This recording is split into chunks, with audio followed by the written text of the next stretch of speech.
One of the most important factors of a successful and effective website in 2022 is the speed. And by speed I mean how fast your website loads in the web browser. And yes, it depends on the internet connection that the user have, but more often than not, it also depends on how website has been created from the technical point of view. There are three main benefits of a fast website. First one is user experience. Everybody wants the website to load fast so they can get to the information they're looking for quickly. Second is SEO factor. SEO is of course very complex and speed is not the only factor, but if you have two similar websites or two similar pages, let's say there are competitors, the one that is faster or it loads faster will rank higher in the search engine. And the third one, if the website loads fast, it is an indication that somebody really thought about the technicalities of the website, so there is high probability that other things on the website also work quite well, because speed is often overlooked in the process of creating a website. Now, how you can check how fast your website is? There are several tools that can help you to find out. One of them is Google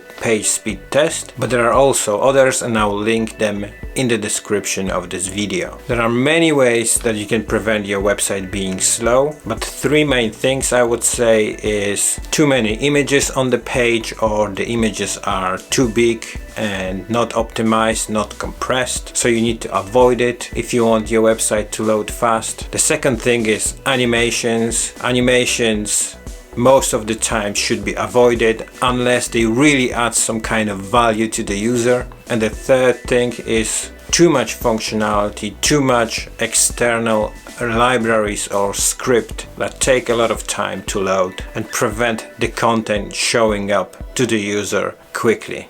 Okay, that is it. I hope this video was useful. I strongly encourage you to look at the speed of your website because it is a very important factor. And see you in the next video. Bye bye.